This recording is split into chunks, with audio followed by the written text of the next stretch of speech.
नमस्कार सभी दोस्तों का।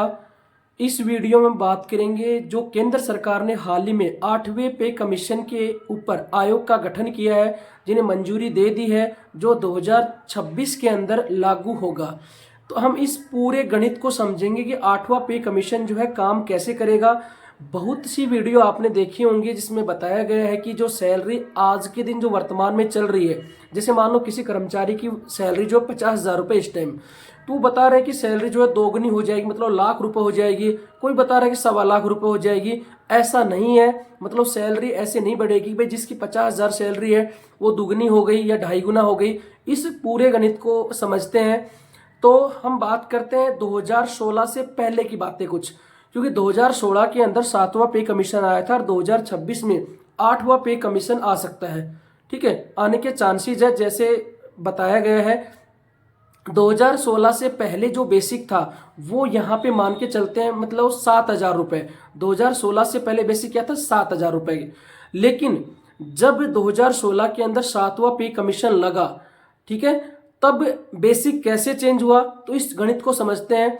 एक टर्म को यहां पर आपको समझना पड़ेगा। एक होता है एफएफ, मतलब फिटमेंट फैक्टर। फिटमेंट फैक्टर क्या होता है कि किसी भी कर्मचारी या जो भी पेंशन धारी है, पेंशन धारी है, उसके बेसिक को बढ़ाने के लिए एक फॉर्मूला लगाया जाता है, उसे बोलते हैं फिटमेंट फैक्टर।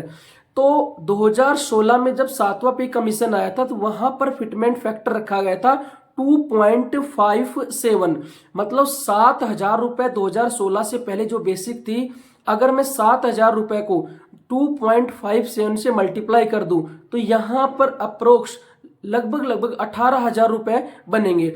मतलब 7वां पे कमीशन लगा तब बेसिक बन गया था 18,000 रुपए। 7वां पे कमीशन में बेसिक बना 18,000 रुपए। अब इस बेसिक के अंदर कुछ भत्ते ऐड हुए, जैसे उसमें एचआरए या अदर अलाउंस।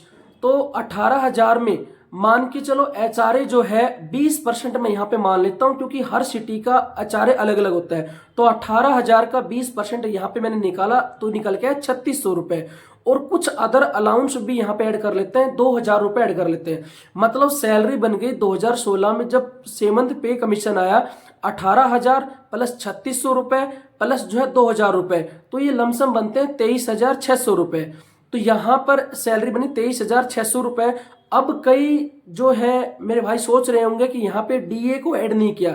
दोस्तों मैं आपको बता दूं कि जब भी कोई नया पे कमीशन लगता है तो वहां पर जो है डीए 0 हो जाता है। मतलब जो अगले 6 महीने में जब डीए शुरू होगा, जैसे 4%, 3%, इस 23,600 में या बेसिक का बनता है 18,000 में जो है डीए ऐड होगा। ठीक है, 18,000 बेसिक में ऐड होगा तो यहां पर सैलरी आपकी बन गई 23,600 रुपए। लेकिन 2000 अब डीए जो है मान के चलो 53% चल रहा है, ऐसे बेसिक पे डीए जो है लगता रहता है। अब 2026 में जब 8वां पे कमीशन लगेगा तो केंद्र सरकार से मांग की जा रही है कि फिटमेंट फैक्टर को रखा जाए 2.5, मतलब 2.5 या 2.7। लेकिन मैं आपको यहाँ पे क्लियर कर दूं, फिटमेंट फैक्टर जो है 2026 में 2 से ऊपर नहीं जाएगा, मतलब 1.90 तक रहने की उम्मीद है। तो मैं यहाँ पे आपको कैलकुलेशन समझाऊंगा 2 से, क्योंकि कैलकुलेशन थोड़ी इजी हो जाएगी। तो यहाँ पर पीछे अपनी जो बेसिक सैलरी थी वो 18,000 थी, ठीक है। अब यहाँ पे जब फिटमेंट फैक्टर 2 हो गया तो 18,000 को मैं यहाँ पे 2 से मल्टीप्लाई कर रहा हूं तो यहाँ पे पैसे बन गए 36,000 रुपए। ठीक है, 36,000 तो क्या हो गया? बेसिक हो गया। अब यहाँ पर 20% एचआरए में फिर ऐड कर रहा हूं तो यहाँ पर आपका जो बेसिक बन गया 36,000 रुपए। अब इस 36,000 में 20% जो है एचआरए ऐड करो तो 36,000 का अगर 20% में निकालूंगा तो 7200 रुपए बनता है।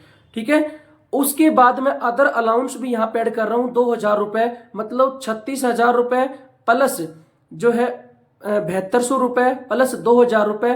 तो ये लमसम जाके 45,000 रुपए के आसपास बनते हैं जो आपकी सैलरी बनेगी। ठीक है, ये अलग ग्रेड पे अलग बेसिक पे अलग अलग बनेगी। मैं यहाँ पर बेसिक पे जो है कम मान के चल रहा हूं तो 45,000 रुपए आपकी क्या होगी? सैलरी होगी। मैं यहां पर भी डीए को ऐड नहीं कर रहा हूं, क्योंकि जब जैसे नया पे कमीशन आता है तो वहां पर डीए जो है क्या हो जाता है? 0 हो जाता है। यहां पर डीए जो है 0 हो जाएगा 2026 में। लेकिन जैसे अगला जो डीए लगेगा 4%, 6%, 3% का, तब आपका बेसिक पे डीए लगना फिर से शुरू हो जाएगा। ठीक है, तो ये गणित ऐसे चलेगा। तो ऐसा नहीं कि जो मान लो आपकी सैलरी आज के दिन 50,000 रुपए है तो सीधा ही उसका 2.5 गुना हो गया, 2 गुना हो गया, लाख रुपए, ऐसा नहीं होगा।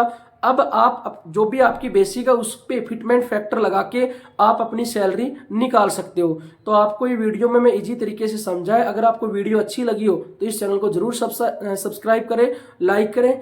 Thank you very much.